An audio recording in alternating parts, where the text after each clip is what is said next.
앞서서 에스더, 모르드게, 그리고 요셉, 특별히 우리 요셉을 통해서 요셉의 삶은 그렇게 평탄치 않은 굉장히 굴곡이 있는 삶을 삽니다. 그러나 요셉은 우리가 알고 있듯이 하나님의 사람이었고,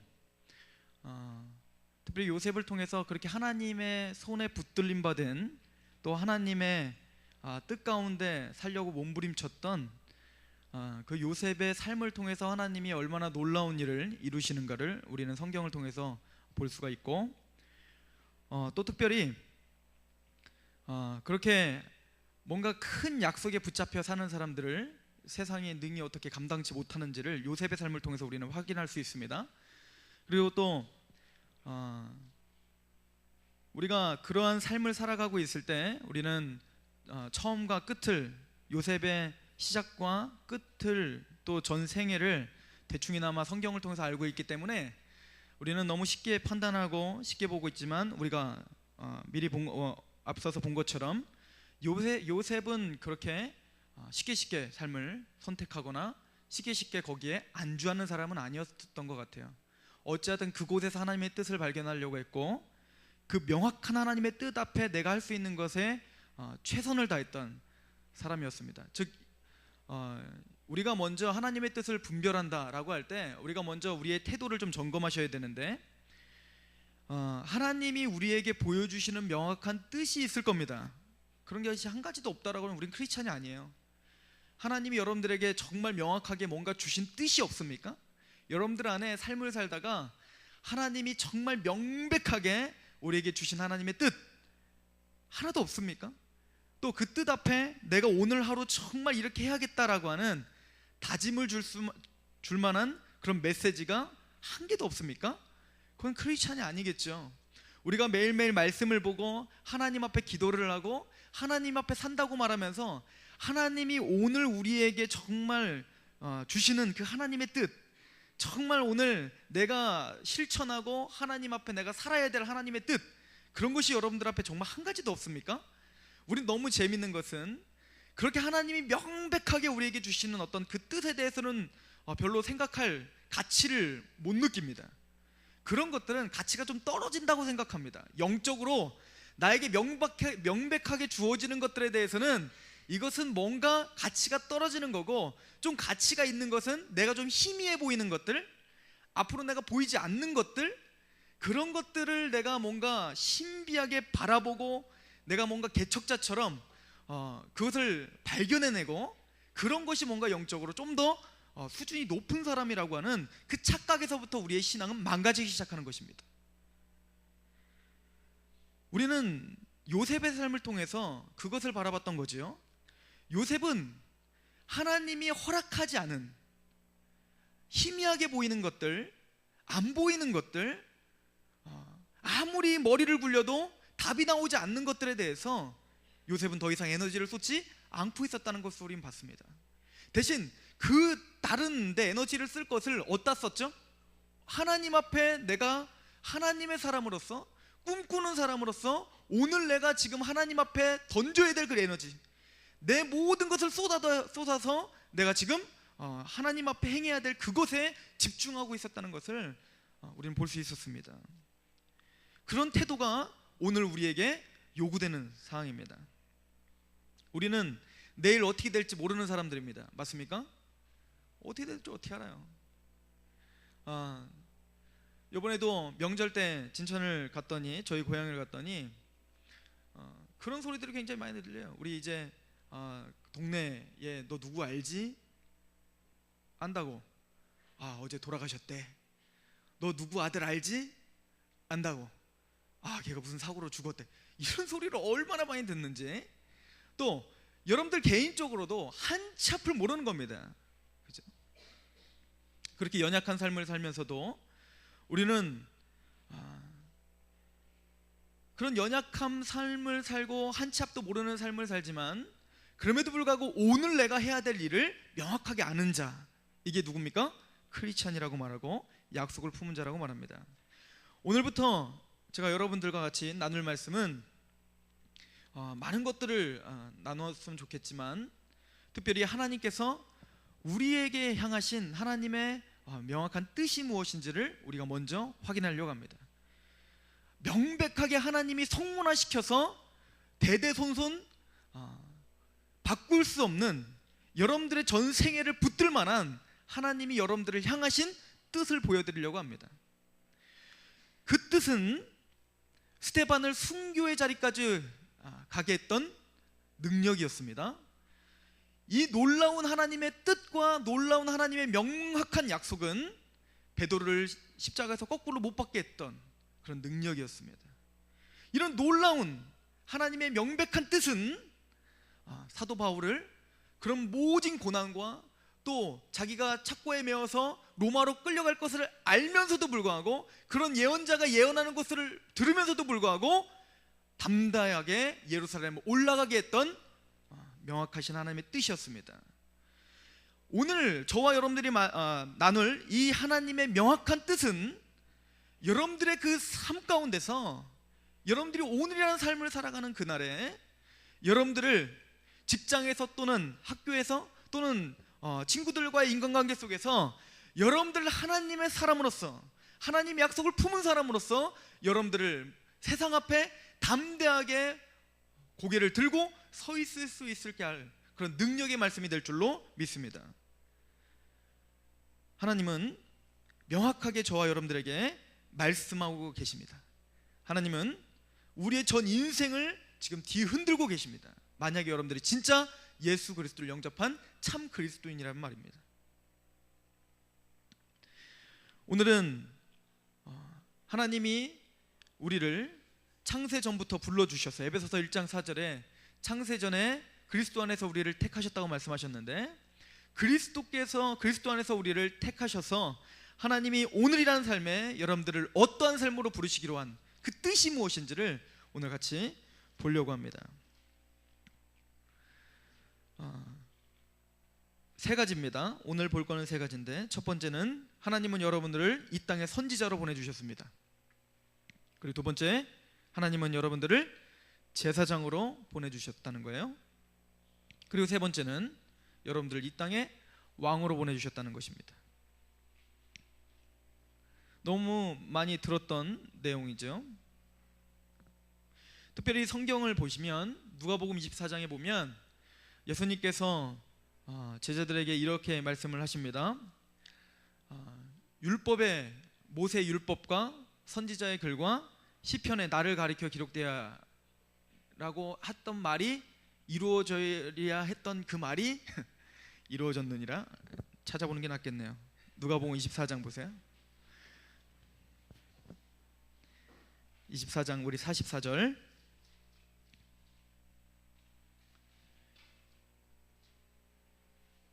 같이 봉독해 봅시다. 예수님이 십자가에 달리셨다가 부활하셨습니다. 부활하시고는 오늘 제자들에게 선포하는 겁니다. 44절 시작. 또 이르시되 내가 너희와 함께 있을 때에 너에게 말한 바 곧 모세의 율법과 선지자의 글과 시편의 나를 가리켜 기록된 모든 것이 이루어져야 하리라 한 말이 이것이라 하시고, 제가 몇 번 말했던 것 같은데 지금 구약 성경을 세 가지로 나누고 있어요. 모세 율법, 선지자의 글, 시편. 그러나 우리 개신교와 카톨릭에서는 네 가지로 나눕니다. 율법서, 역사서, 선지서, 그리고 시가서, 이렇게 네 가지로 나누는데 지금 이거는 유대인들이 나누는 법인 거예요. 유대인은 지금도 세 가지로 나눕니다. 이렇게요. 율법서, 선지서, 선지자의 글, 그리고 시편. 그래서 율법서는 여러분들이 잘 아는 것처럼 창세기, 출애굽기, 레위기, 민수기, 신명기, 이게 모세오경, 이게 율법서입니다. 그리고 시편은 시가서를 가리키는 거예요. 시편, 잠언, 전도서 같은. 그리고 선지자의 글 할 때 이 선지자의 글은 여러분들 잘 아는 것처럼 이사야, 에레미야, 하박국 이런 것들을 말하겠죠. 그런데 우리가 역사서라고 말하는 건 뭐냐면 여호수아서, 사무엘상하, 사사기, 사무엘상하, 열왕기상하, 역대상하 이런 것들이 우리는 역사서라고 부르잖아요. 그러면은 예수님이 모세 율법과 선지자의 글과 시편은 다 예수님을 예언한 건데 역사서는 예수님을 예언한 게 아니라 뺀 게 아니라 유대인들은 지금도 역사서를 선지자의 글이라고 생각하고 한 카테고리로 묶어요. 그러므로 지금 말하는 건 뭐냐면 구약에 있는 전체를 가리키는 겁니다. 구약에 나타난 하나님이 계시를 주신 그 구약의 계시는 다 누구를 가리켜 기록했다? 나를 가리켜 기록했다. 즉 예수 그리스도를 가리켜 기록했다라고 선포하고 있는 거와 마찬가지입니다. 근데 여기 봤더니 나를 가리켜 기록된 모든 것이 이루어져야 하리라 한 말이 이것이라 이렇게 이야기합니다. 즉 이루어진 거죠. 뭡니까? 예수님의 십자가와 부활을 통해서 그 하나님이 창세 전부터 예언되었던 그 일들이 성취되었다 이렇게 말합니다. 즉 구약에 나타나는 여러 가지 모형들과 구약에 나타난 여러 가지 율법들과 제사들과 그 예법들과 여러 가지 규례들은 그 모든 것들은 다 예수 그리스도를 모형화해서 가리켰다 이렇게 이야기를 합니다. 그래서 구약에 나타나는 특별히 구약에 나타나는 세 가지 신분 직제가 있어요. 세 가지 직제라고 말하는데 하나님 앞에 기름을 부음 받아 세워지는 세 가지 직제가 있는데 그게 바로 오늘 제가 잠깐 언급했던 선지자가 그렇고 왕이고 제사장 이 세 가지가 하나님 앞에 기름을 받아 하나님의 부르심을 받는 뭔가 하나님의 직분입니다. 그런데 이 직분 선지자, 왕, 제사장은 정확하게 누구를 가리켜 선지자와 제사장과 왕은 누구를 가리켜서 예언된 거냐면 바로 예수 그리스도라는 거예요. 그래서 이 땅에 많은 선지자들이 있었지만 많은 제사장들이 있었지만 많은 왕들이 있었지만 그 제사장들과 왕들과 선지자들은 완벽했나요? 아니면 불완전했나요? 불완전했죠. 어떤 선지자가 완벽했습니까?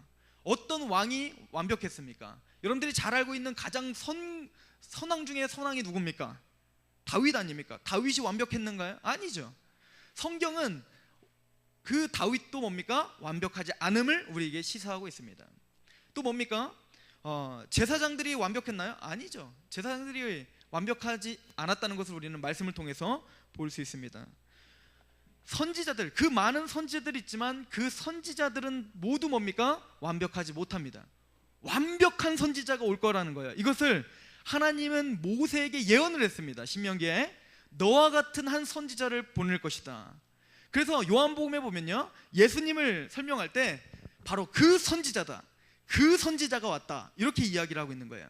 즉 예수 그리스도를 발견했을 때 예수님이 바로 모세에게 하나님이 예언했던 그 한 선지자가 바로 그 선지자인 그분이 바로 왔다라고 이제 이야기했습니다. 제가 이 부분들은 교재를 안 적었어요. 그렇게 하면 4장 정도 나올 것 같아서 그거는 빼버렸는데 제가 우리 새벽 이슬에 올려놓겠습니다. 그 관련 구절들은 하나님께서 예언했던 그 선지자, 즉 그 선지자들을 통해서 뭡니까? 누구를 보게 하는 겁니까?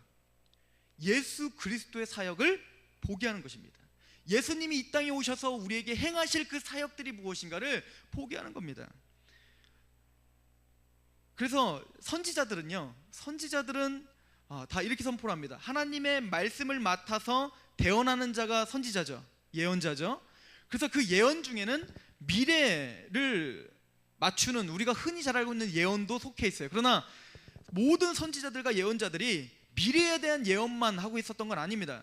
그거는 선지자들과 예언자들이 선포하는 메시지 중에 일부예요. 일부. 굉장히 작은 부분에 속하고 있습니다. 그럼 많은 부분은 뭐죠?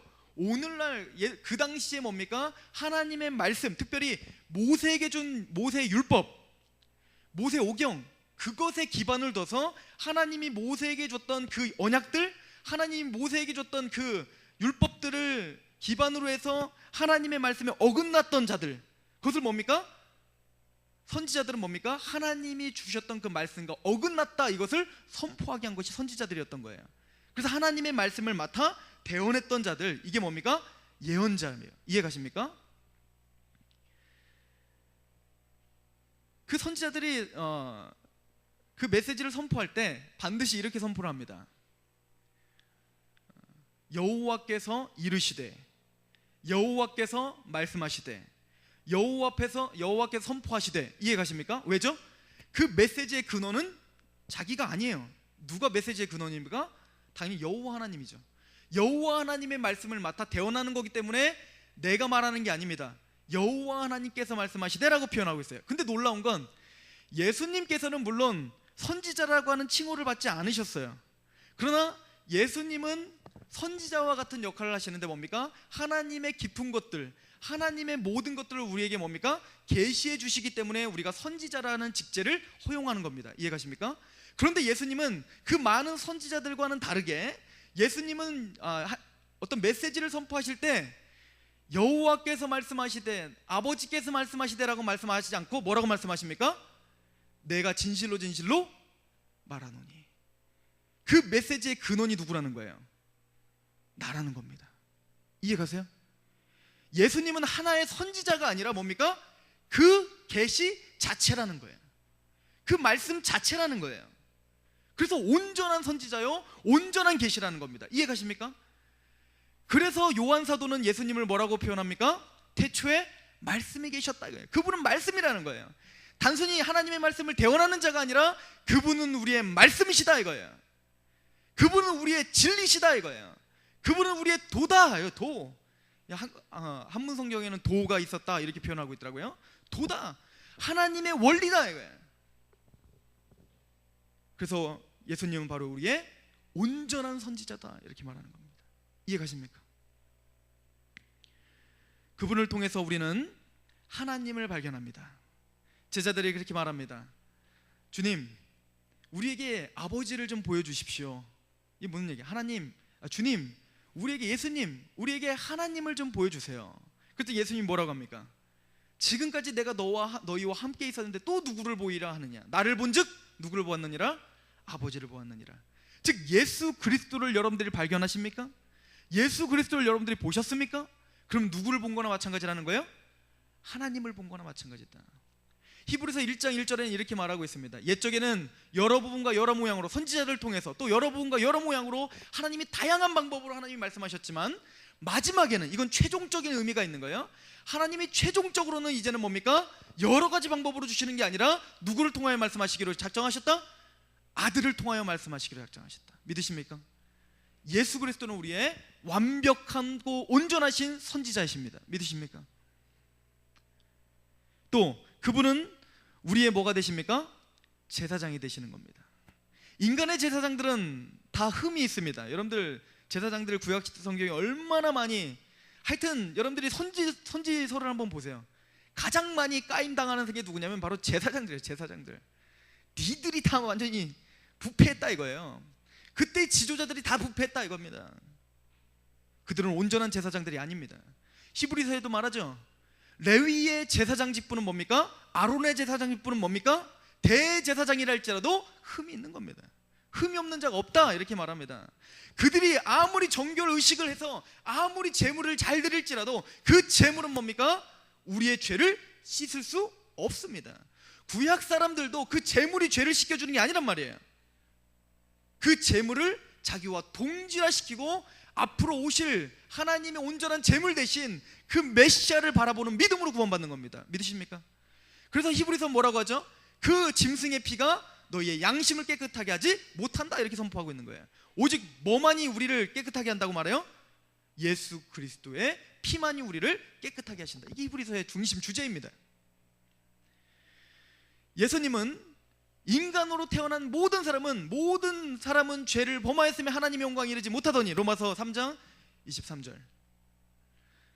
모든 사람은 죄를 범하여서 하나님의 영광에 이르지 못합니다.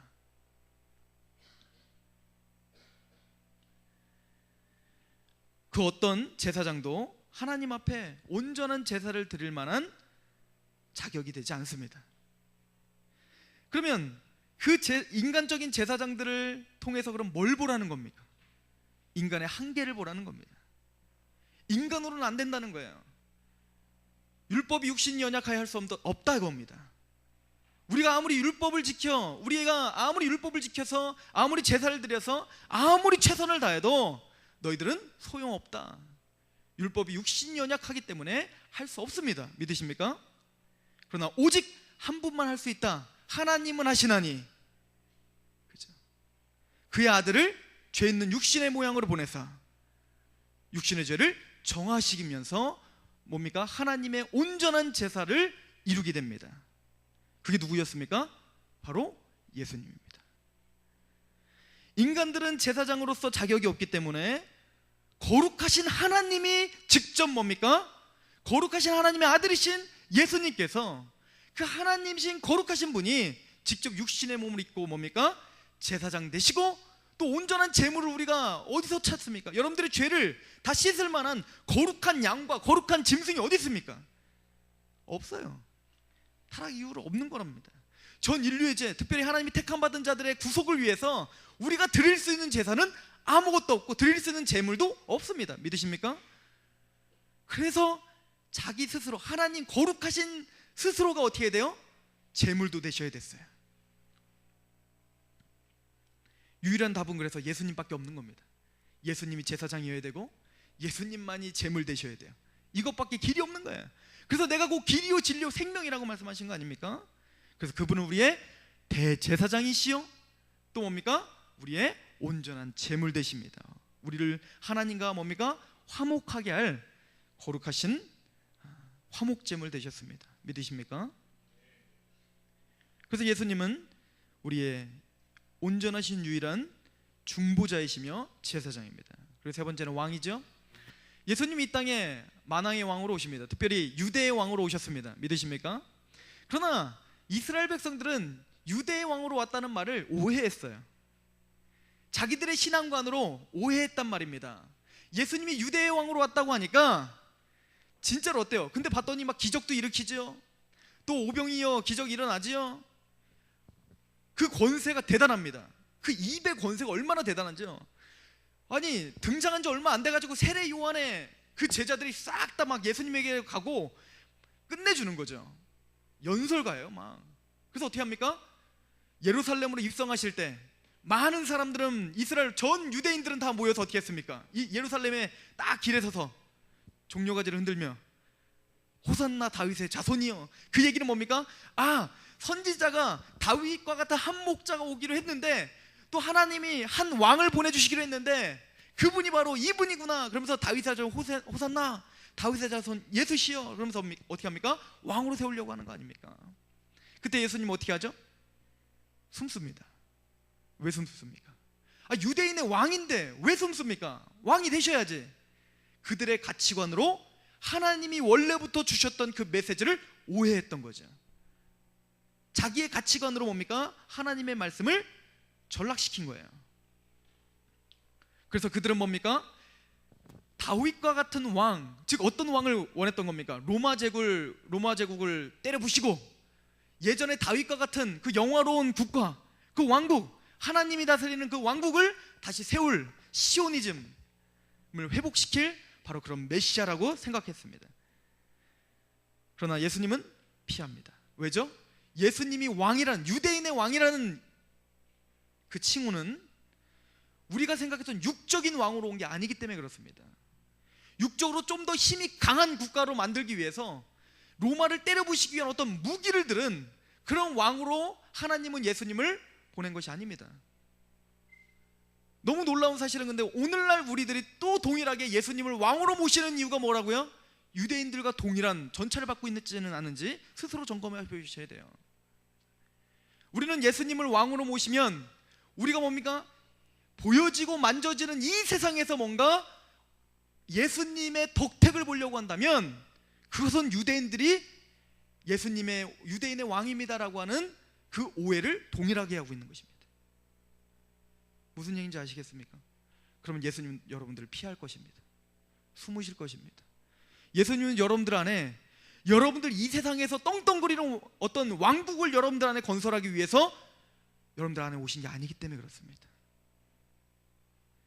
예수님은 하나님 나라의 왕입니다. 그래서 그 하나님 나라에 소속된 자들의 주권자가 되시기 위해서 오셨습니다. 그런데 하나님 나라는, 그래서 예수님이 계속 선포한 게 뭡니까? 천국에 대해서 선포한 겁니다. 하나님의 나라에 대해서 선포한 겁니다. 그 당시에 이 세상에 국한되어 있는, 이 세상에 어떤 먹고 사는 문제에 국한되어 있는 그런 하나님의 잘못된 시각을 갖고 있는 그런 유대인들의 백성들에게 너희들이 지금 원하고 있는 건 진짜 하나님의 나라가 아니야를 깨부시기 위해서 오신 거예요. 진짜 하나님의 나라는 바로 이것이다 이거예요. 그 하나님의 나라는 회개하는 자가 올 수 있다 이겁니다. 회개하라, 천국이 가까웠다 이거예요. 심령이 가난한 자가 갈 수 있다 이거예요. 그 사람들이 충격적인 거예요. 그 당시 유대인들은 그런 소리는 충격입니다. 애통해야 된다고요? 아니요. 승승장구하고 승전가를 불러야지요. 애통해야 하라니요. 뭔가 패배자처럼 보이는 거예요. 예수님이 심령이 가난하죠. 아니 더 단단하게 해야죠. 능력 있게 해야죠. 긍정적인 사고를 가지고 이 세상을 정복해야죠. 예수님 왜 나를 나약하게 심령이 가난하게 만듭니까? 이해가 가지 않는 겁니다. 이 세상의 가치관으로는. 그러나 예수님은 심령을 가난하게 하라. 낮아지라. 오른뺨 때려 왼뺨 돌려대라. 창피함 당하라. 세상이 너를 압제하느냐? 압제 당하라. 그를 사랑해라. 패배주의자입니다. 패배주의자.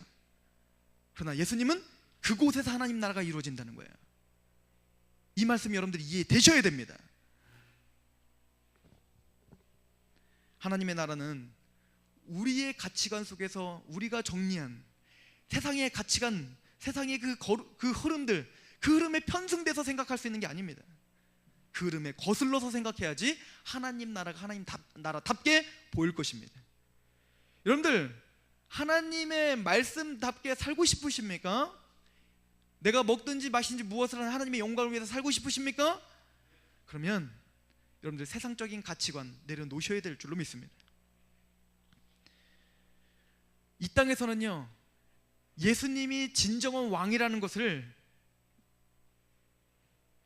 세상 사람들에게 증명할 길이 거의 없습니다. 증명을 하려고만 할수록 여러분들을 더 비아냥거릴 겁니다. 이게 정답이에요.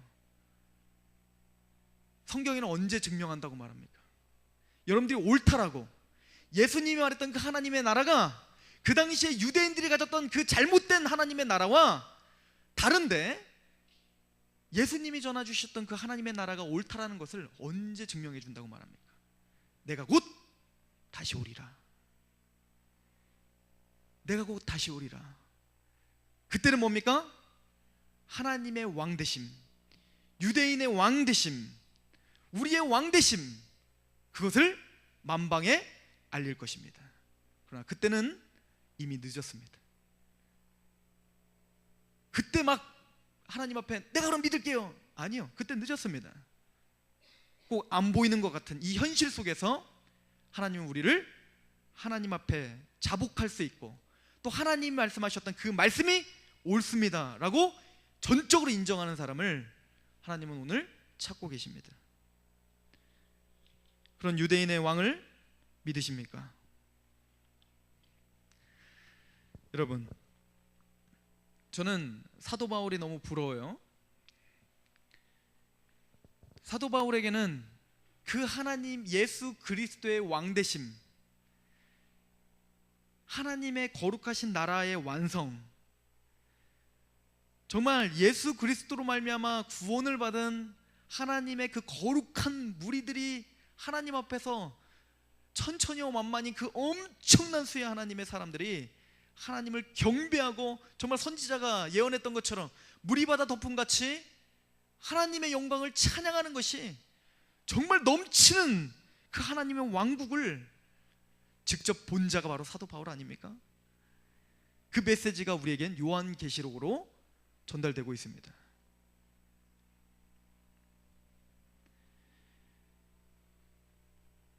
사도 바울도 3층 천을 경험하고 왔다고 합니다. 그것은요, 단순히 간증하는 사람들이 나 천국 갔다 왔습니다, 천국 갔더니 꽃밭이 있고요, 거기 갔더니 뭐 거룩한 하얀 뭐 나라들이고, 거기 갔더니 뭐 금으로 된 거예요, 거기는 뭐 저기 도로가 금으로 깔렸다느니, 지금 그런 세상적인 얘기하는 게 아니에요. 진짜 천국을 발견한 사람은 그 눈빛이 달라야지요. 세상적인 가치관에서 벗어나야지요. 한참 동안 우리나라를 아주 그냥 탁 충격을 줬던, 그리고 세계를 충격을 줬던 사람 중에 한 명이 있습니다. 우리나라는 예전에 그 다미선교회라고 이장님은 그 이장님이 아니라 이름이 이장님이에요. 이장님이라고 하는 목사가 펄시 콜레라는 사람을 한국에 소개했어요. 이름 들어보셨습니까? 내가 본 천국이라는 책을 쓴 사람입니다. 그때 많은 교단의 지도자들이 추천하는 글도 쓰고 난리가 났었습니다. 그 사람이 천국을 봤다는 거예요. 천국에 갔더니 막 몇 층까지 있는데 뭐 바울의 집은 뭐 꼭대기에 있었고 자기 집도 거기 있었더라 뭐 이러면서 거기 때 그지처럼 사는 뭐 사람들도 있고 막 그러면서 많은 사람들에게 천국은 진짜 있구나 그러면서 이제 도전을 줬던 적이 있습니다. 만약에 진짜 천국을 본 사람이라면 사도 바울처럼 또 사도 요한처럼 그런 하나님의 실제인 그 하나님의 나라를 정말로 체험한 사람이라면 어떻게 살아야 됩니까? 바울처럼 살아야죠. 요한처럼 살아야죠. 자기 것을, 세상적인 걸 다 포기하더라도 하나님의 것 가운데 즐거워하며 살아야죠. 근데 그 사람이 세미나를 다니면서 차가 바뀌었어요. 캐딜락으로 대저택으로 이사를 합니다. 많은 청년들이 이상했어요. 저 사람 진짜 뭔가. 그리고 잠복을 합니다. 실제 있었던 일이에요. 미국의 청년들이 잠복을 했어요. 한 달이 넘게 잠복을 했습니다. 너무 놀라운 사실을 발견했습니다. 집 밖에서 안 나와요. 집 안에서 안 나오는 겁니다. 그 얘기는 뭡니까? 교회도 안 간다는 얘기입니다. 교회 나갈 필요 뭐 있어요? 대저택에서 모든 걸 다 호화롭게 누릴 수 있는데. 그래서 펄시콜레를 찾아갑니다. 당신 사기 아니요? 그랬더니 그 펄시콜레가 협상하자고 합니다. 돈을 주겠소. 그것까지도 신문에 내버립니다. 그랬더니 지금 펄시콜레 얘기하는 사람 없습니다. 속지 마십시오. 현혹되지 마십시오.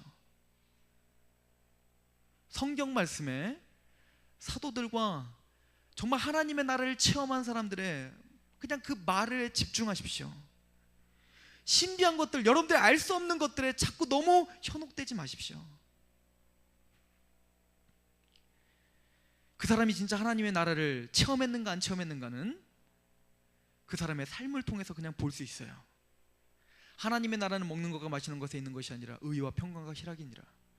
그 마음 안에 하나님과 정말 의롭다함을 받고 하나님과 관계가 정말 회복됐다는 확증함이 있다면, 그리스도 안에서 내가 정죄함이 없다, 그리스도 안에서 내가 정말로 하나님 앞에 하나님의 자녀됐다라고 하는 확증함이 있고 그의 삶 가운데 담대함이 있다면, 또 그 마음에 평안함이 있다면, 하나님을 생각할 때 평안함이 있다면, 세상이 감히 줄 수 없는 그 평안함으로 그 어떤 어려운 환경 속에서도 부에 처하나 빈에 처하나 자족의 비결을 배웠던 바울처럼 내 마음이 평안하고 그 마음 가운데 요동함이 없다면, 또 그 삶 가운데 고통함이 있지만 거기서 감사함이 흘러나오고 찬양이 흘러나오고 내 마음에 알 수 없는 기쁨이 나온다면 거기에 하나님의 나라가 임했는 줄 믿으시기 바랍니다. 명백하지 않습니까? 명백한 하나님의 말씀을 떠나서는 우리가 모든 말을 다 할 수 있습니다. 여러분들을 어떤 달콤한 말로 현혹시킬 수도 있단 말입니다. 그러나 하나님의 말씀에 집착할 때는 그 누구도 여러분들을 흔들 수 없습니다.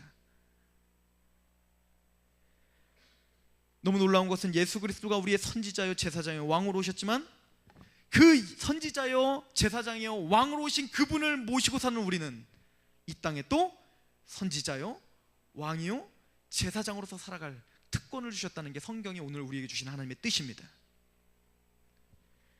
무슨 얘기입니까? 에베소서 1장을 한번 가보세요. 에베소서 1장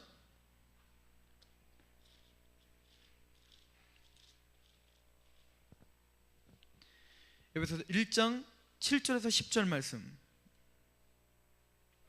같이 봉독해 볼까요? 우리 8절부터 볼게요. 시작. 이는 그가 모든 지혜와 총명을 우리에게 넘치게 하사 그의 뜻의 비밀을 우리에게 알리신 것이요 그의 기뻐하심을 따라 그리스도 안에서 때가 찬 경륜을 예정하신 것이다. 이는 그가 모든 지혜와 총명으로 우리에게 넘치게 하사 그 뜻의 비밀을 우리에게 알리신 것이요. 그 뜻의 비밀은 무엇입니까? 하나님이 여러분들을 향하신 그 뜻의 비밀이 무엇입니까? 1장 3절 찬송하리로다 하나님 곧 우리 주 예수 그리스도의 아버지께서 그리스도 안에서 하늘에 속한 모든 신령한 복을 우리에게 주시기로 작정하셨습니다. 믿으십니까?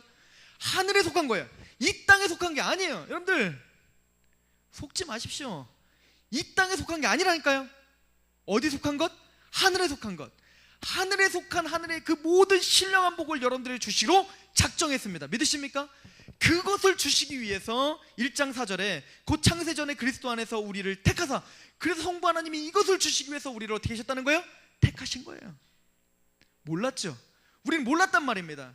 하늘에 속한 그 신령한 복이 뭔지를 모르고 살았단 말입니다. 우리가 불신자였을 때는, 예수님을 몰랐을 때는 이 신령한 복이 뭔지 몰랐단 말입니다. 그래서 환경 가운데 지배를 받는 겁니다. 뭔가 내가 돈이 없으면 너무 쓸쓸한 거예요. 허전한 거예요. 기쁘지 않은 겁니다. 뭔가 인간적인 관계 속에서 뒤틀어지면 내가 뭡니까? 나의 존재 가치가 무너져 버리는 겁니다. 그러나 이제는 뭘 알게 됐다고요? 하늘에 속한 신령한 복이 뭔지를 아는 사람들은 현실적인 상황 가운데 흔들리지 않는다는 얘기예요. 왜요? 이걸 어떻게 알았어요? 이는 그가 지혜와 총명을 우리에게 넘치게 하신 것입니다. 우리의 지혜로 이 하늘에 속한 것을 아는 것이 아닙니다. 고린도전서에는 말합니다. 선비가 어디 있느냐, 변사가 어디 있느냐, 지혜자가 어디 있느냐 이거예요. 세상 지혜로는 하나님의 지혜를 알지 못합니다. 그래서 뭡니까?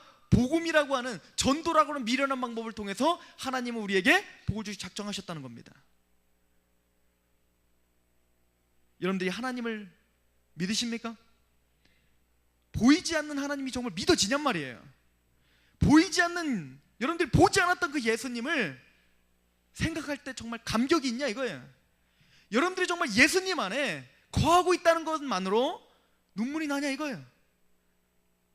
십자가가 여러분들에게 의미가 있습니까? 십자가가 정말 여러분들 안에 의미가 있냔 말입니다. 그 십자가를 생각하면 정말 몸둘 바를 모를 만한 그 감격이 있냐 말입니다. 여러분들에게 지혜와 총명을 주신 거예요. 만약 여러분들이 만약 그런 사람들이라면 하나님께서 지혜와 총명을 주신 거예요. 세상의 빛으로 알 수 없는 것을 하나님 그 영광의 아는 빛을 우리에게 비춰 주신 겁니다. 우리 고린도후서 보세요.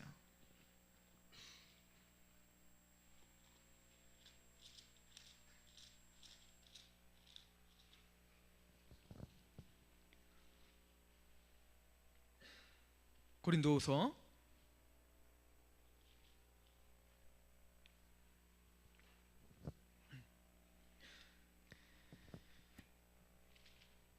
4장 가봅시다. 4장 3절부터 제가 읽습니다. 만일 우리의 복음이 가리었으면 망하는 자들의 가리었으나. 그렇죠. 망하는 사람들은 복음이 뭔지 깨닫지 못하고 있죠. 뭔가 가리고 있죠. 누가요? 4절. 그 중에 이 세상 신이 사단입니다. 그 사단이, 세상 신이 믿지 아니하는 자들의 마음을 혼미하게 했습니다. 그리스도의 영광으로 복음의 광채가 비치지 못하게 함이니 그리스도는 하나님의 형상이니라. 그 거룩하신 하나님의 그 거룩하신 뜻, 그리스도 안에 있는 그 하나님의 형상, 그 거룩하신 영광, 이것을 하나님은 보여주시기를 원하는데 사단은, 세상은 그것을 가로막고 있는 겁니다. 5절.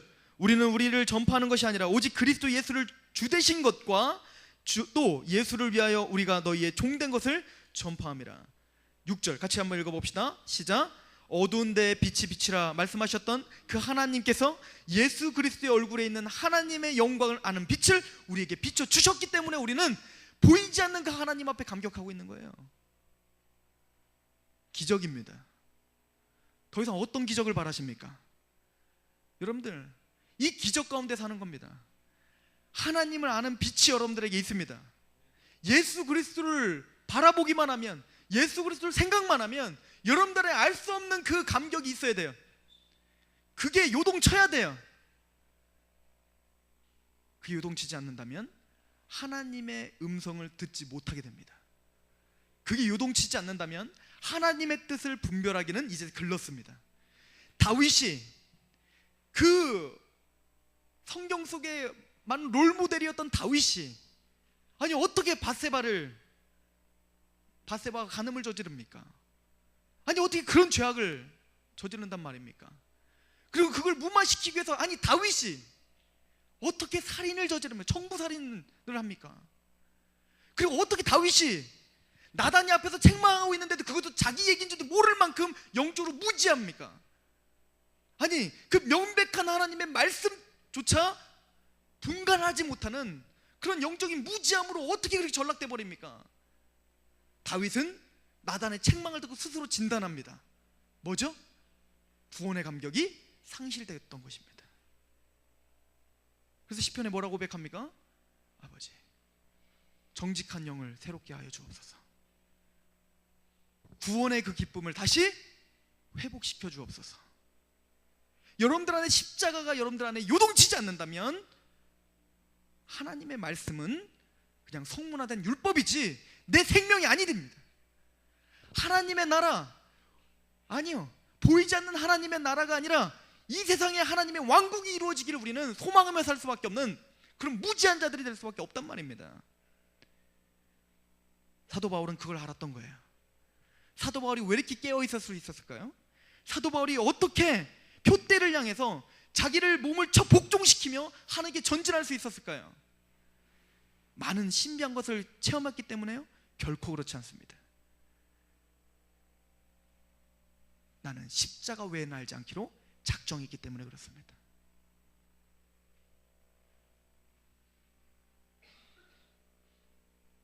그 사람은 세상이 정말 감당치 못하는 사람이 됩니다. 세상이 감당치도 못하는 자는, 바울이 세상이 감당치도 못하는 자로 십자가 외에는 알지 않기로 작정했기 때문에 자기의 본업이었던 천막 치는 텐트 메이커 역할을 다 집어치웠다는 얘기가 아니에요.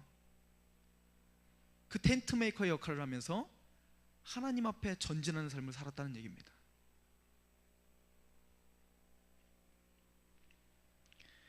여러분들 안에 정말 그런 그리스도의 비밀을 아는 자가 되었습니까? 여러분들 안에 정말 그게 회복되기를 원합니다. 십자가의 사건이 여러분들의 심장 안에 계속 뛰기를 원합니다. 그게 사라지셨다면 기도하세요. 회개하십시오. 다윗처럼 좀 꿇어 앉으십시오. 그래서 기도하세요. 제발 좀 구원의 감격이 다시 살아나게 해달라고. 왜 그런 기본적인 하나님의 명백한 말씀 앞에 무릎 꿇지 않고 다른 것에 머물러 있습니까? 십자가를 붙들기로 작정하십시오. 내가 어떻게 구원받았는가를 다시 돌아보십시오. 여러분들 여기 앉아 계신 분들은 특별히 다른 곳보다 좀 더 심하게 그 십자가를 경험한 분들 아닙니까? 근데 왜 더 힘이 없습니까?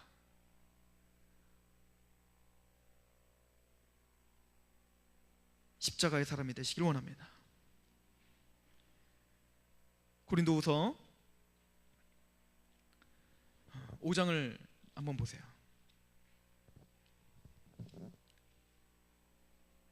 이렇게 거룩한 빛을 깨닫는 사람을 5장 20절은 이렇게 말합니다. 그러므로 우리가 그리스도를 대신하여 뭐가 되었다? 사신이 되었다. 뭡니까? 사신은 어떤 사람이 사신이에요? 대사죠, 대사.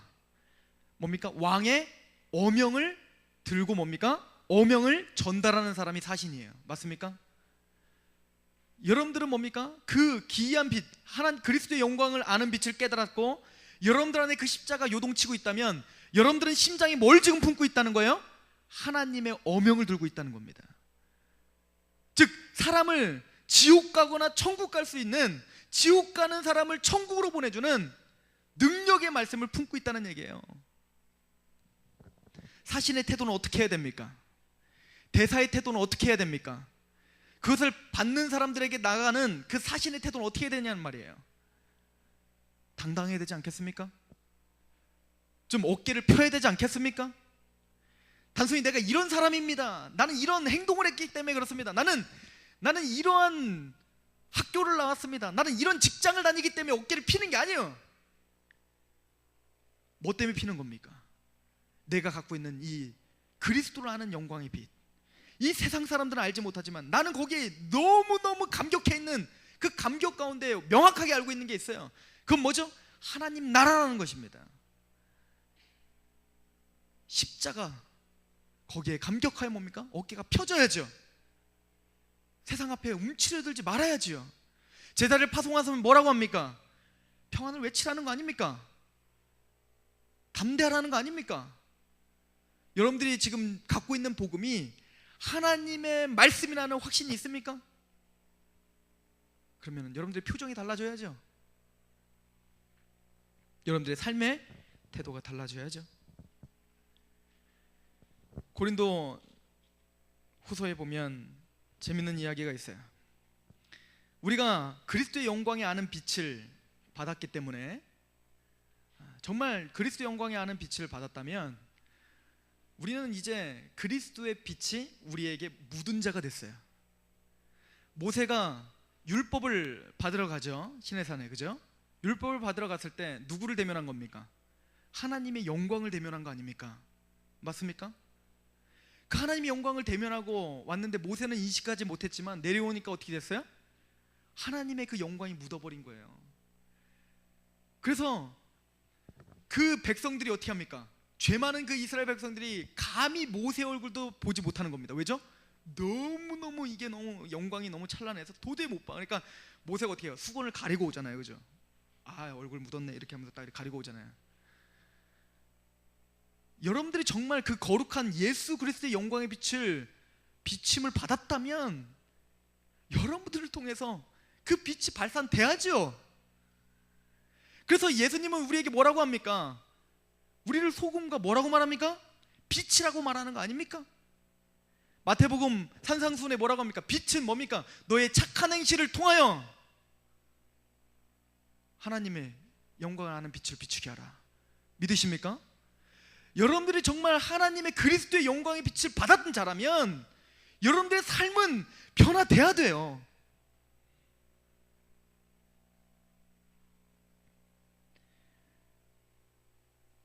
저의 삶도 마찬가지겠죠? 그것을 바울은 이렇게 표현하고 있는 겁니다. 3장 2절, 고린도서 3장 2절이에요. 너희는 우리의 편지라. 우리가 뭐래요? 편지라는 게 편지. 우리 마음에 썼고 무사람이 알고 읽는 바라. 너희는 우리로 말미암아 나타난 사도 바울의 복음을 전함으로 구원을 받은 자들이 아닙니까? 우리로 말미암아 나타난 누구의 편지다? 그리스도의 편지다 이거예요. 그리스도의 편지. 여러분들이 뭐라고요? 그리스도의 편지다. 우리를 통해 누가 읽혀지는 겁니까? 그리스도가 읽혀진다는 얘기예요. 우리의 삶을 통해서 그리스도가 읽혀져야죠. 난 크리스찬입니다 라고 말하기 전에 이미 나는 크리스찬이라는 제 예수쟁이네 라고 읽혀져야지요. 이게 하나님의 뜻이에요. 등불은 말 위에, 말 아래 두는 게 아니라 어디에 두는 게 하나님의 뜻입니까? 등경 위에 두는 게 하나님의 뜻이에요. 007 크리스찬 하지 말라는 겁니다. 숨어 다니지 말라는 거예요. 내가 크리스찬인 거 말하라는 겁니다. 그리고 삶을 점검하라는 겁니다. 크리스찬답게 생활하라 이겁니다. 명백한 하나님 뜻 아닙니까? 그런데 어떤 뜻을 또 원합니까? 무슨 뜻을 원하십니까? 요셉은 이 뜻을 알았던 겁니다. 요셉은 내가 보디발에서 어떻게 탈옥할까요? 그것을 원했던 게 아니라 이걸 원했던 거예요. 여호와의 약속을 받은 자로서 내가 어떻게 살아야 되는지 알았던 겁니다. 그 뜻에 순복한 거예요. 그게 성경이 우리에게 오늘 요구하는 겁니다. 믿으십니까? 우리는 편지라 우리 마음에 썼고 무사람이 읽고 읽는 바라. 너희는 우리로 말미암아 나타난 그리스도의 편지니 이는 목으로 쓴 것이 아니요 오직 살아계신 하나님의 영으로 성령님의 능력으로 우리가 인침받은 거 아닙니까? 맞습니까? 물과 성령으로 건너야 할지니라. 복음은 너에게 말로만 임한 것이 아니라 능력과 뭐와? 성령과 큰 확신으로 임했느니라. 성령 하나님이 지혜와 총명을 넘치게 하사 그리스도를 아는 빛을 비춰주신 거예요. 성령님이 여러분들한테 적용시켜 주신 거예요. 그랬더니 5절 우리가 무슨 일이든지 우리에게 난 것 같이 스스로 만족할 것이 아니니 우리의 만족은 오직 하나님으로서. 왜요? 우리가 잘나서 우리가 이런 영광의 빛을 본 게 아니기 때문에 그렇죠. 6절 그가 또한 우리를 이걸 뭐라고 말합니까? 새 언약의 일꾼이다 이렇게 말합니다. 새 언약이 뭡니까? 복음이죠. 복음의 일꾼이 되기를 만족하게 하셨으니 율법 조문으로 하지 않고 오직 영으로 하미니 율법 조문은 죽이는 것이요 영은 살리는 것이라. 7절에서 9절까지 10절까지 읽어봅시다. 시작. 돌에 써서 새긴 죽게 하는 율법 조문의 직분도 영광이 있어 이스라엘 자손들은 모세의 얼굴에 없어질 영광 때문에도 그 얼굴을 주목하지 못하였거든. 하물며 영의 직분은 더욱 영광이 있지 아니하겠느냐? 정죄의 직분도 영광이 있은즉 의의 직분은 영광이 더욱 넘치리라. 영광되었던 것이 더 큰 영광으로 말미암아 이에 영광될 것이 없으나. 모세의 직분, 율법을 전하는 직분도 영광이 있었어. 그러나 그거보다 더 큰 영광이 누구에게 있다는 거예요? 그거 율법에 하나님이 율법을 주시는 그 영광을 비치는 그 빛보다 더 큰 영광이 누구에게 비춰졌다는 얘기예요? 새 언약의 일꾼된 그리스도의 편지가 된 저와 여러분들에게 비춰졌다는 얘기예요. 그래서 지금 모세와 여러분들 비교하고 있는 거 아닙니까? 새 언약의 일꾼된 여러분들의 직분이 어떤 거라는 거예요? 모세의 영광보다 더 큰 영광 가운데 있다는 거예요.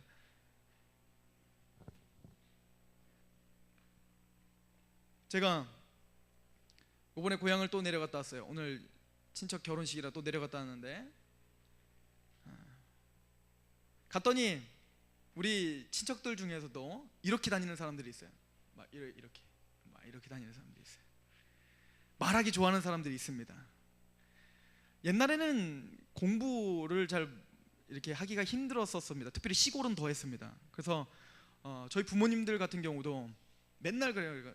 맨날 이렇게 못 배운 것에 대한 그 한이 맺혀 있죠. 그러다 보니까 우리 친척들도 공부를 초등학교까지밖에 못한 분들이 굉장히 많았어요. 저희 어머니 아버지가 나이가 많은 세대에 시골에서 살았기 때문에. 근데 그 어떤 그분들 중에 이제 삼촌 중에 한 분이 이제 고시를 본 겁니다. 그래서 대학교 전문대를 뒤늦게, 대단한 거죠. 그것도 초등학교 나와서 중학교 고등학교 다 고시해서 얼마 전에 패스하고, 그리고 대학교를 합격해서 대학교를 다니고, 저기서 이제 졸업을 하고, 그리고 그분이 이제 그런 어떤 자신감과 그런 게 생겨서 이제 정치에 뛰어들려고 지금 정치를 지금 준비하고 있는 분이에요. 그리고 돈도 많이 벌었어요. 그 당시에 이제 하여튼 뭐 그런 공장을 하나 세워서 돈도 많이 벌고. 근데 막 싸움이 났대요. 이제 또 막 형제끼리 싸웠겠죠. 싸움이 났는데 그분이 한마디를 막 퍼붓었다고 합니다. 우리 가족들 중에 대학 나온 사람이 있어! 이렇게 얘기했다는 거죠. 그리고 항상 이 어깨가 딱 벌어져 있는 겁니다. 이렇게 딱. 그리고 이제 정치 딱 그 정치를 하려면 이제 그 시골에서 정치하려면 이제 뭐 또 이제 그 루트가 있어요. 이제 뭐 조합장 같은 걸 한 다음에 뭐 하는 그 루트가 있는데, 거기를 이제 뭐 도전을 하고. 제가 한 3시간을 저번에 한번 만나서 그분과 같이 이야기를 하는데, 처음부터 끝까지 아주 그냥 그 자랑과 그 세상 모든 다 지은 것 같은 대통령 되는 줄 알았어요, 저는. 그래서 이제 저한테 말씀을 하시더라고요. 여러분들 그런 소리 들으면 어떤 마음이 듭니까? 화납니까? 비비 꼬입니까? 그 마음이 없어질 때까지, 그 사람을 진심으로 축복해 줄 수 있을 때까지 여러분들 마음이 하나님 나라에 붙잡혀 있길 원합니다. 힘들죠. 그런 사람들이 불쌍해 보여질 때까지 하나님의 말씀을 붙들고 십자가를 붙드시길 바랍니다. 성경은 우리에게 말합니다. 새 언약의 일꾼은 우리가 상상할 수 없는 그 영광 가운데 있는 직분이다. 여러분들 이거에 여러분들은 미쳐 있어야 됩니다. 여러분들 여기에 여러분들은 잡혀 있어야 됩니다. 그래야 사도 바울과 같은 그런 삶을 살 수 있다고 저는 확신합니다. 여기에 미쳐 있어야 사람들이 두렵지 않게 됩니다.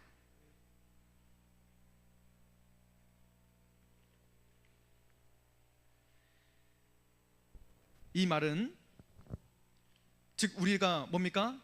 하나님의 그 영광의 빛을 봄으로 뭘 맡겨주셨다는 겁니까? 하나님의 말씀을 맡은 자가 되었다는 얘기예요. 예수님께서 우리에게 요한복음에 말합니다. 내가 너를 더 이상 종이라고 부르지 않고 뭐라고 말합니까? 친구라 부르겠다, 이렇게 말합니다. 여러분들 뭐래요? 이제 하나님의 제자들, 예수님의 제자들, 하나님의 사람들을 뭐라고 부르겠다고? 예수님이요? 친구라 부르겠대요. 그 거룩하신 창조주이신 예수님이 우리를 뭘로 부르신다고요? 친구라 부르신단 말이에요. 그래서 우리가 찬양을 너무 쉽게 하고 있어요. 주는 나의 친구, 주는 나의 친구. 그 친구예요? 여러분들 그 찬양 부를 때 어떤 마음으로 부르는 겁니까 도대체? 그 찬양 부를 때 주는 나의 친구라고 뭐 때문에 감격하는 겁니까? 주님이 정말 맘먹을 사람입니까? 그 찬양은 그렇게 부르는 찬양이 아니에요. 눈물을 흘며 감격하며 불러야 돼요. 감당치도 못할 그 감격으로 나를 친구라 불러주시다니요, 라는 고백으로 불러야 돼요. 아니 어떻게 주님이 우리의 친구가 됩니까? 요한복음을 봅시다. 알고는 불러야죠. 요한복음 15장.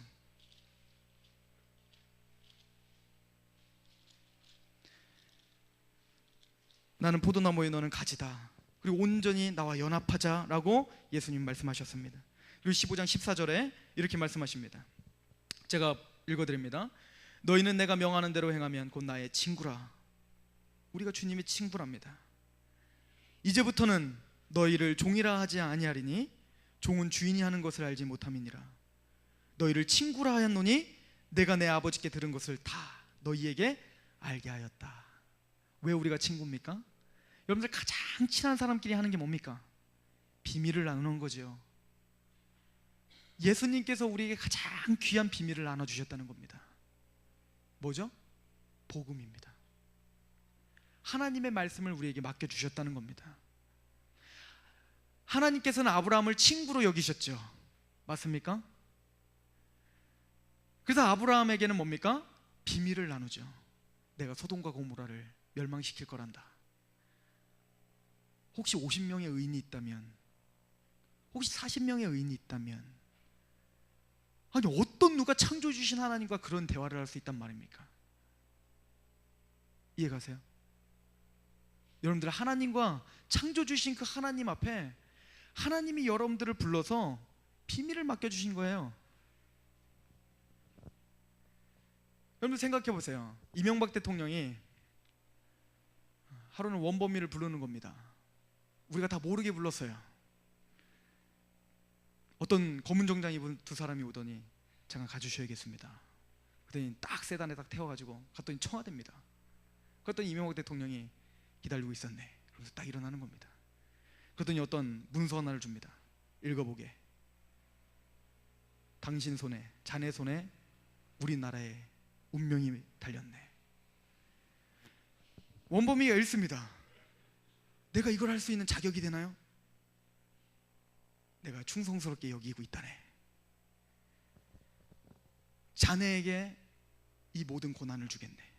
그러나 아마 모든 사람들은 이걸 이해하지 못할 거라네. 자네가 이것을 품고 담대하게 이걸 좀 행해주게. 다시 한번 말하자면 우리나라에 사활이 걸렸네. 원범이가 이제 복귀합니다. 엄마는 다그칩니다. 야 이놈 자식아, 밥도 안 먹고 지금 어디 갔다 와? 친구들은 말합니다. 너 그렇게 언제까지 살래? 아 좀 너 좀 똑바로 살아. 뭔지 모르겠지만 원범이는 어떤 마음이 들까요? 자기의 그 처지와 엄마의 그런 밥 안 먹었다고 하는 그 다그침과 그게 지금 귀에 들립니까? 안 들립니까? 안 들리죠. 여러분 상상해 보세요. 대통령이 여러분들에게 직접적으로 이 우리나라의 운명이 달렸다고 뭔가를 줬다면 여러분들 그것은 여러분들의 존재와 여러분들의 정체성이 다시 새롭게 쓰여지는 역사의 날입니다. 천지를 창조하신, 우주를 창조하신 하나님이 여러분들에게 비밀을 맡겨주셨다니까요. 하나님의 나라가 여러분들 손에 달렸다니까요. 왜 감격이 안 됩니까? 왜 여러분들이 거기에 감격이 없단 말입니까? 뭐가 문제입니까? 하나님의 약속이 문제입니까? 우리의 감정이 문제입니까?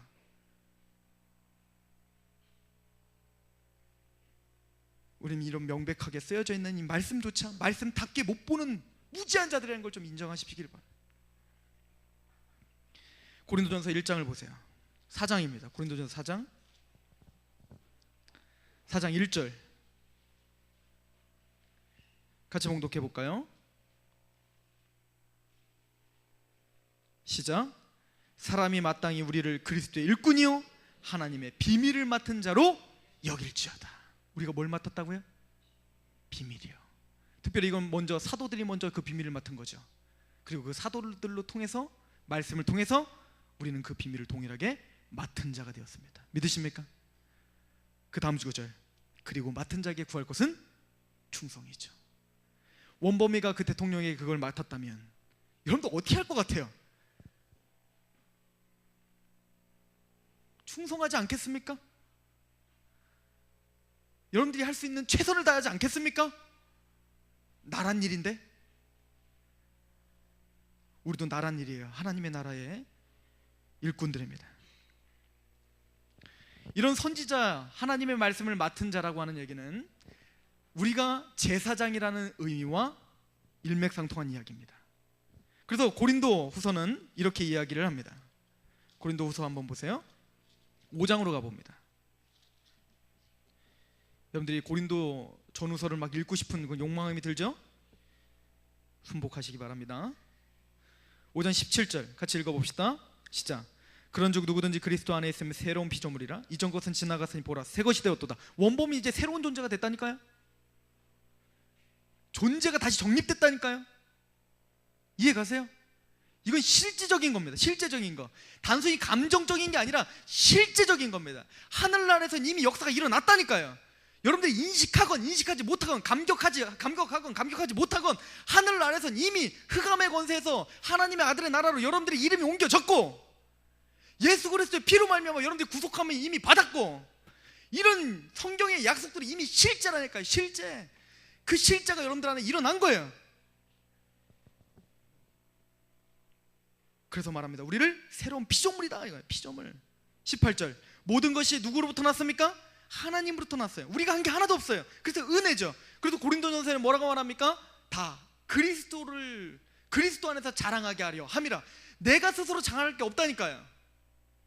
그리스도의 은혜로 우리는 구원을 받았기 때문에 그렇습니다. 모든 것이 하나님께로 났으며 그가 그리스도로 말미암아 우리를 자기와 어떻게 하셨어요? 화목하게 해주셨죠. 온전한 제사장이 온전한 제물 되셔서 우리를 하나님과 어떻게 했어요? 화목하게 한 중보자요, 유일한 중보자요, 유일한 대제사장 되셨습니다. 믿으십니까? 그리고는 우리를 그냥 거기서 끝내는 게 아니에요. 뭐라고 합니까? 화목하게 하시고 또 우리에게 무슨 직분? 화목하게 하는 직분. 믿으십니까? 이 제사장 직분이에요. 여러분들에게 제사장 직분을 주셨다는 거예요. 단순히 예수님이 제사장 되셔서 하나님과 화목하게 된 것으로 끝난 게 아니에요. 더 나아가서 어떻게 됐다고요? 여러분들을 이제는 죄 가운데 있는 사람과 하나님을 화목하게 하는 직분을 여러분들에게 주셨다는 거예요. 그럼 여러분들이 십자가에 못 박혀서 여러분들의 피로 말미암아 그들을 화목하게 하는 겁니까? 아니죠. 제사장 직분을 어떻게 말한다고요? 우리 19절 읽어봅니다. 시작. 곧 하나님께서 그리스도 안에 계시사 세상을 자기와 화목하게 하시며 그들의 죄를 그들에게 돌리지 아니하시고 화목하게 하는 말씀을 우리에게 부탁하셨다. 믿으십니까? 화목하게 하는 말씀, 복음을 부탁하신 겁니다. 여러분들이 그렇게 감격했던 그 복음, 지혜와 총명의 정신을 넘치게 하사 여러분들이 십자가를 생각하면 가슴이 두근두근했던 그 복음을 전할 수 있는 특권이 여러분들에게 있다고요. 베드로에게 천사가 왔지만 천사는 복음을 전할 수 있는 특권이 없었어요. 그래서 천사는 단지 이것만 전합니다. 욥바에 가서 베드로를 청하라, 구원 얻을 말씀을 들으라. 오늘도 누군가는 사람들의 천사를 통해서, 환경을 통해서 하나님은 계속적으로 누구에게 이야기하고 있을 것입니다. 환경을 통해서 계속 쥐어짜고 있을 것입니다. 너는 원범에게서 구원받을 말씀을 들으라. 누군가 지금 하나님이 예비하고 있는 그런 영혼이 있단 말입니다. 고넬료의 가족처럼. 믿으십니까? 그게 여러분들의 학교에 있습니다. 그런 가족이 여러분들의 가족 중에 있습니다. 그런 사람이 여러분들의 주위에 있단 말이에요. 하나님이 천사를 보내시건 누군가 사람을 보내시건 환경을 보내시건 누군가 여러분들을 통해서 구원 얻을 말씀을 들을 그 사람이 있단 말이에요. 그것 때문에 여러분들을 착출했단 말입니다. 그것 때문에 여러분들의 그 영광에 아는 빛을 비춰줬단 말입니다. 지금 제가 말하고 있습니까? 거룩하신 하나님의 말씀이 말하는 거 아닙니까? 5장 11절. 우리는 주의 두려우심으로 알므로 사람들을 권면하거니와. 우리는 주의 두려우심을 알아요. 하나님을 경외하기 때문에 그렇습니다. 하나님이 어떤 분인지를 알고 있습니다. 그래서 우리는 권면하는 것뿐이에요. 우리가 하나님 앞에 알려졌으니 또 너희의 양심에도 알려지길 바라노라. 우리가 다시 너희에게 자천하는 것이 아니요 오직 우리로 말미암아 자랑할 기회를 너희에게 주어 마음으로 하지 않고 외모로 자랑하는 자들에게 대답하려 하는 것이라. 우리가 만일 미쳤어도 하나님을 위한 것이요 정신이 온전하여도 너희를 위한 것이다. 이런 하나님의 말씀을 맡은 자에겐 두 가지 집중해야 될 게 있습니다. 하나님과 너희입니다. 이해가세요?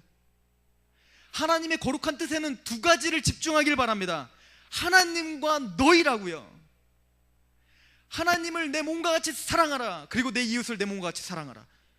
즉 하나님은 이 두 가지를 우리에게 주시고자 하는 겁니다. 하나님의 대사로서, 하나님의 제사장으로서, 하나님의 선지자로서 하나님 앞에 미치라는 얘기입니다. 우리가 뭔가 우리의 삶 가운데 미쳤어도 하나님 앞에 미쳐야 됩니다. 하나님의 이 복음 앞에 뭔가 가슴이 떨리는 게 있어야 됩니다. 그리고 뭡니까? 우리가 정신을 온전히 차리고 지혜롭게 뭡니까? 우리의 일을 지금 당당하게 해나가는 게 뭡니까? 우리가 지혜롭게 뭔가 사람들 앞에 주눅 들지 않고 정신이 온전한 사람처럼 온전하게 그곳에 서서 떳떳하게 내가 하나님이 나에게 맡겨주신 그 유업 가운데 열심히 공부를 하고 열심히 일을 하는 이유가 뭡니까? 너희를 위해서입니다. 이해가세요? 하나님을 위한 그런 가슴이 있어야 됩니다. 뜨거움이 있어야 됩니다. 열정이 있어야 됩니다. 하나님에 대한 그 십자가의 사랑으로 가슴 터지는 그런 복받치는 그 사랑이 있어야 돼요. 그럼 여러분들 환경이 절대 지배받지 않습니다. 어떤 질병에 처하더라도, 어떤 환경에 처하더라도 여러분들이 정말 그러한 담대한 복음의 사람이 되기를 원합니다.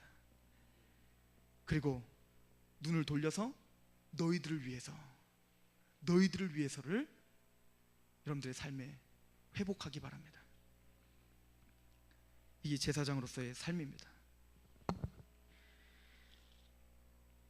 4장에 보면 고린도후서 4장은 그래서 우리를 뭐라고 합니까? 질그릇에 담긴 보배다. 우린 질그릇이죠. 깨지기 쉽죠? 그러나 우린 우리 안에 보배가 담겨 있다라고 하는 확증 가운데 사는 사람입니다. 여러분들이 정말 왕인 걸 믿으십니까? 예수님이 이 땅의 왕이신 것처럼 우리도 왕입니다. 그러나 우리는 왕으로서의 우리의 삶의 태도를 보기 위해선 아담으로 한번 돌아가 보십시오. 처음에 아담은 하나님이 왕으로 보여주셨습니다. 왕의 특권을 주셨죠. 정복하고 다스리는 특권이 있었습니다. 그러나 아담이 왕다운 왕이 되기 위해서 하나 유일하게 아담이가 가슴에 품고 있어야 되는 게 있어요. 뭐죠? 진짜 왕은 내가 아니라 하나님이 진짜 왕이다라고 하는 절대적인 뭡니까? 신뢰와 믿음이 있어야 됩니다. 선악과를 따먹는 그 즉시, 즉 하나님의 말씀에 순복하지 않는 그 즉시 뭡니까? 왕권은 박탈당하게 됩니다. 이게 뭡니까? 우리의 왕권이에요. 우리의 왕권은 내 것이 아니라 누가 주신 겁니까? 하나님의 근원이에요. 그래서 이걸 뭐라고 하냐면 청지기적 왕이라 이렇게 표현합니다. 청지기적 왕. 우리는 왕처럼 돈을 지배하고 있습니다. 그죠? 내 돈을 내가 마음대로 쓰잖아요. 내 시간을 내 마음대로 쓰잖아요. 왜 구원받은 사람이 11조를 내는 겁니까? 율법이니까? 아니요. 11조 안 낸다고 여러분들 천국 안 가는 거 아니지 않습니까? 여러분들 왜 11조 내요? 왜 그리고 주일 하루 종일을 하나님께 바치려고 합니까? 율법에 얽매인 게 아니죠. 우리 신앙 고백 아닙니까? 일주일 전체가 다 하나님 겁니다. 하나님이 주님입니다. 내 모든 시간은 다 하나님 겁니다. 그런데 내가 지금 왕처럼 내가 지금 다스리며 살고 있습니다. 그러나 하루를 온전히 하나님께 드림으로 하나님의 왕 되심을 인정합니다를 고백하는 거 아닙니까? 왜 11조를 냅니까? 모든 물질이 다 하나님 건데 내가 내 것처럼 쓰고 있지 않습니까? 그래서 이 모든 물질은 다 하나님 겁니다라는 고백으로 10분의 1을 건드리지 않는 거 아닙니까? 꼭 아담이 선악과를 건드리지 않는 것처럼 그런 신앙 고백으로 우리가 하나님 앞에 드려지는 삶이 되어야죠. 여러분들 천국은 요한계시록에서 하나님의 나라가 완성되는 걸 보여줍니다. 이 땅은 뭔가 불완전해요. 여러분들 안에 하나님의 나라가 임했지만 여전히 우리는 뭡니까? 공중권세 잡은 자의 그 세계 가운데 우리는 소속돼서 살고 있잖아요. 그러나 하나님의 나라가 온전히 이제는 이루어질 그날, 예수님의 재림 때죠. 그 재림 때는 그 하나님 나라에서 어떤 일이 벌어집니까? 우리가 지금 이 땅에서 닦고 있는 모든 고난과 모든 고통과 하나님의 말씀대로 살려는 나의 십자가를 짊어지고 살아갈 때 그 고통, 그 눈물, 성경이 뭐라고 했습니까? 그 눈물을 다 닦아주리라. 하나님 위로하실 거고 다 보상하실 거고 우린 그걸 믿고 있죠. 보여지는 것에 국한된 삶이 아니라 보이지 않는 하나님의 보상을 보면서 살아가는 삶 아닙니까? 그런데 그곳은 어떤 곳인지 아십니까? 내가 그렇게 고생해가지고 하나님 앞에 면류관을 받고 딱 갔더니 그 장로들이 그 면류관을 어떻게 한답니까? 어린 양의 보좌 앞에 던진대요. 막 던져요? 이게 아니라 뭡니까? 자기의 보좌 앞에 그 면류관, 하나님 앞에 상급을 하던 그 면류관도 하나님의 보좌 앞에 내려놓는 곳. 이게 어디라고요? 천국이라고요. 온전히 하나님의 영광으로 가득 찬 곳이에요. 그곳에는 그 하나님의 영광으로 우리가 기쁨이 있고, 하나님의 영광을 드리는 게 우리의 삶의 모든 기쁨이에요. 우리가 상상할 수 없는 기쁨과 우리가 상상할 수 없는 그 만족함이 있는 겁니다. 물론 우리가 이해할 수 없어요. 가봐야 알아. 그러나 여러분들이 정말 진짜 크리스찬이라면 하나님의 영광을 구하며 사는 것이 얼마나 기쁨인지 경험해 보신 적 있습니까? 돈을 조금 더 많이 버는 것보다 내가 하나님 앞에 십자가를 좀 더 짊어졌다, 이것이 기쁜 적 있습니까? 그런 기쁨이라 조금이나 느껴본 적 있습니까? 모세가 히브리서 11장에 말하고 있는 것처럼 바로의 왕자로서 내가 그 바로의 그 모든 보화를 갖는 것보다 그리스도, 하나님의 백성과 같이 고난을 받음으로 그리스도를 위하여 그 하나님의 백성과 같이 고난받는 것이 더 큰 축복이라는 것을 알고 믿음으로 그것을 내려놨을 때 하나님의 그게 더 큰 기쁨이다, 이 만끽한 적 있습니까? 여러분들의 신앙 가운데 있을 거 아닙니까? 돈이 전부가 아니라 뭔가 그 영적인 하나님 말씀을 하나 지켰을 때 하나님이 주시는 그 평안함, 내가 돈을 많이 벌고 내가 뭔가 계획한 것이 이루어질 때 그 기쁨보다도 하나님의 말씀 앞에 내가 한번 순복했을 때 나에게 찾아오는 그 만족감 느껴본 적 있을 거 아닙니까? 하나님은 그것을 지금 이 순간 이 땅에서 여러분들을 그것을 느끼게 하고 싶은 거예요. 그리고 그런 것들을 더 만끽하고 더 뭡니까? 확장해서 뭡니까? 왕다운 왕으로 이 땅에서 훈련시키고 있는 겁니다. 그리고 그걸 느끼고자 한다면 하나님의 주되심을 인정하면 인정할수록 그 기쁨 더욱 커질 것입니다. 우리가 왜 그걸 못 느끼고 있죠? 안 해보니까 그렇죠. 손영환 목사님이 자기 아들 두 아들을 죽인 그 아들을, 두 아들을 죽인 그 원수를 양자로 택했을 때 물론 갈등이 있었겠죠. 그 마음에 너무너무 쓰라림이 있었겠죠. 그러나 그 쓰라림을 내려놓고 양자로 삼았을 때 죄에서 승리했다는 그 기쁨과 그 만족감, 우리는 감히 상상할 수 없는 그런 복된 뭔가가 있었겠죠. 거기에 뭔가 미쳐 있었겠죠. 그런 것을 느끼는 것이 바로 신앙입니다. 이해가세요?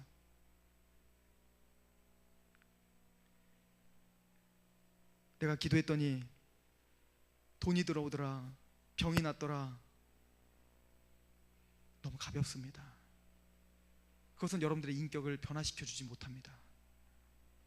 그런 것은 여러분들이 또 내가 기도했더니 이 회사를 가라고 하나님이 직통기시 주더라, 저쪽으로 가고 하더라, 내 인생은 항상 하나님이 나를 가이드 하더라, 갔더니 나는 이걸 먹고 싶지 않았는데 갑자기 손이 막 움직이더라, 그리고 내 입에 그냥 들어오더라, 맛있더라. 이것은 너무 가벼워요. 성경이 말하는 신앙이 아닙니다. 저는 얼마 전에 한 4년 전에는 제가 이렇게 고백한 적이 있습니다. 내비게이션은 예수님이다, 우리의 목자시오. 예수님이 내비게이션 같다. 내비게이션만 따라가다 보면 그 목적지로 우리를 인도하신다. 제가 이거를 굉장히 강조하고 다녔던 사람이에요. 내비게이션은 예수님과 같구나. 우린 내비게이션만 보면서 따라가면 우리는 목적지에 그냥 가면 되는구나. 아닌 걸 깨달았어요. 성경은 내비게이션이 예수님이 아니라는 걸 깨달았어요. 물론 아니죠. 아닌 걸 깨달았어요. 지도가 예수님이었어요. 무슨 얘기인지 아십니까? 여러분들 내비게이션 있으신 분은 알겠지만 바보가 됩니다. 내비게이션 보고 따라가 보세요. 다 왔어. 10번 가고 20번 갔는데 나중에 내비게이션 없으면 못 가. 실력이 안 늘어요. 바보가 돼요. 근데요, 제가 21살 때 서울에 막 와서 저보고 서울에 처음, 완전 촌놈이었거든요. 저는 서울에 있는 그 삼성동에 있는 그 무역센터 보면서 와, 이거 사회책에 있다 막 이런, 사회책에서 봤다, 막 올림픽 거기 공원에 갔더니 막 이런 탑이 있길래 아, 나 이거 체육책 미술책에서 봤는데 막 이랬던 촌놈인데 저한테 갑자기 운전을 맡긴 겁니다. 그러더니 어디를 찾아가래요. 근데 이거 뭐 어떻게 알아요, 이 넓은 서울을. 그래서 그땐 지도도 없고, 그래서 뭘 보고 찾아갔냐면 지하철 노선을 보고 찾아갔어요. 이거 보고 요거 다음에 막 가서 막. 그래, 놀라운 건 실력이 생겨요. 그렇게 막 부딪히면서 가다 보니까 뭐 없어도 종로 쪽으로 가는 길은 그냥 훤히 아는 거예요. 강남에서 종로까지 가는 거 뭐 거의 일대는 이제 뭐 뭐 주름 잡는 거죠. 그러나 지금 저는 그때보다 더 많은 곳을 다니고 있어요. 근데 내비게이션만 쳐다보고 있으니까 실력이 안 늘어. 길이 어딘지를 모르겠어. 그래서 안산길을 저 알기도 굉장히 너무너무 어려웠어요. 이 길이 저 길 같고 저 길이 이 길 같고. 무슨 얘기죠? 하나님은 여러분들에게 단순히 목적지를 이끌어가는 것만 여러분들에게 원하는 게 아니에요. 단순히 천국 가자 이것만 원하는 게 아닙니다. 천국 가는 동안, 천국까지 여러분들이 가는 그 순례의 길을 가는 동안 여러분들의 실력이 변화되길 원하는 거예요. 여러분들의 수준이 변화되길 원하는 거예요. 하나님 여러분의 현실적인 삶 가운데 부딪히고 안 보이는 곳에 부딪히고 넘어지고 하나님께 간구하고 돌아가고 때로는 돌아도 한번 보고 그러면서 뭡니까? 하나님을 전적으로 한번 신뢰해 보라는 겁니다. 부딪혀 보라는 겁니다. 그럴 때 여러분들은 실력이 쌓이는 거예요. 환상을 보면서 막 따라다녀요? 어떻게 말할 거야? 그렇게 막 환상을 쫓아가는 사람은 한마디밖에 못합니다. 기도하세요. 기도하시면 됩니다. 그리고 정지하게 됩니다. 당신은 영빨이 지금 없어서 그렇습니다. 기도하십시오. 말할 때까지 기도하십시오. 그 삶의 깊이를 이해하지 못하는 겁니다. 그 사람이 어떤 고통 가운데 있는지 이해하지를 못하는 겁니다. 여러분들은 하나님은 여러분들에게 상처받은 치유자가 되길 원하는 거예요. 부딪혀 보라는 거예요. 돌아보라는 거예요. 그리고 돌고 있는 그들에게 뭡니까? 할 말을 갖고 있으라는 얘기입니다. 실력을 갖추라는 얘기입니다. 아파 보라는 겁니다. 한번 미끄러져 보라는 겁니다. 그러나 그 중간에 이걸 붙잡으라는 겁니다. 너는 그럼에도 불구하고 영광스러운 하나님의 제사장이다. 하나님의 선지자다. 그건 변하지 않습니다. 여러분들 나니아 연대기 혹시 보셨어요? 2 캐서피안이 완전 뭐지? 캐서피안이 뭐? 캐서이네요. 하여튼 뭐 그거예요. 캐서피안? 아 그래요. 발음이 안 좋아서 그래요. 하여튼 그거예요. 그 내용을 여러분들이 혹시 보시면 아시겠지만 이런 내용입니다. 나니아 연대기 이미 1편이 끝났어요. 1편에서는 왕이 됐죠, 그죠? 그 사자가 예수님 아닙니까? 그 사자 옆에 쫙 이제 보좌에 이제 다 앉는 겁니다, 그죠?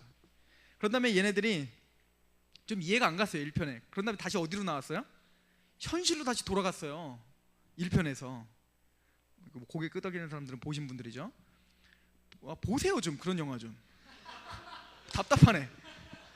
아저씨 이런 것만 보지 말고 그것 좀 보세요 좀. 재미없지 않아요. 근데 이제 보세요. 또 설명해야 되잖아요. 근데 하여튼 나갔어요. 현실로 나갔는데 얘네 좀 컸어. 큰 다음에 다시 지하철에 뭐 어떻게 하다가 다시 가게 되죠. 나니아의 세계로 또 빠져들어갑니다. 갔더니 여전히 자기는 나니아의 세계에 갔더니 또 뭐예요? 또 왕이야. 또 공주고.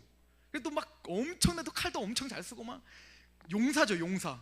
전사고. 난리가 났습니다. 그런 다음에 뭐 영화가 진행이 돼요. 거기 또 뭐 멋진 왕자도 있죠. 막 멋진 왕자님도 있고요. 그게 캐서피안의 왕자 아닙니까? 그 여자랑 막 또 사랑하고 막 그러잖아요. 그래서 막 놀랍죠. 그 놀라운 세계에서 그 멋진 왕자도 만나고 능력의 사람이고 막 그렇게 했는데 또 2편에 딱 끝날 때 어떻게 나와요? 또 현실로 돌아와. 현실로 돌아왔더니 그 주근깨 많은 또 그 왕자님은 없어지고 또 주근깨 많은 어떤 남자애가 또 쫓아다니고 또 여전히 나는 어때요? 그 멋지게 살았던 왕이 아니라 난 또 여전히 힘없는 학생으로 돌아온 겁니다. C.S. 루이스가 뭘 보여주려고 한 걸까요? 이게 바로 크리스찬이라는 겁니다. 1편에서는 구원의 체험을 말하고 싶었던 것 같습니다.